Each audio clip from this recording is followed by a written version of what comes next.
Gabi mo. Oo. Kasama to eh. Yung bata to eh. Oo. Laman ng gentle eh. Dahil ito. Yeah. Ito nga.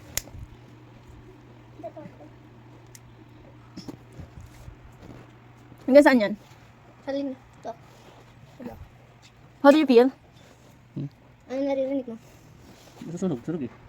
Naamoy. Sabi ni Ina, nangunguha daw yan ng brain. Paano yan? Baka makuha yung brain mo. Hindi nga, tayo ng Kukunti na lang makukuha pa. hanggang sa sunog man. Kasi nag-board na sila. Alam mo, kaya nga doon pinaaral yung anak ni si Sarina ba ni Jong Hilario. Kasi nga alam naman ng mga tao doon na anak siya ni Jong. Oh, syempre, special treatment ang sa kanya. Hindi kagaya ng normal na bata. Wala pag-alala si Jong sa mga treatment bully. Di ba? Yun yun. Ganun yun. Nasa public service siya eh. Bisayin mo ka din rin. Sige to. Baka anak niya pa yung pinaka ano doon, star, mga ganun. Malapit na. Hindi ka na sa atin? Ayun, malapit na sa line. You blow na, ate. Wait lang, hindi pa. Okay, it's okay na. It's already. Hindi pa, online. Yeah, it's already. Blow it. Tingnan natin ang kanyang tutuli. Okay. Ay, sino? Okay, ito na. Sino ko? Ano ba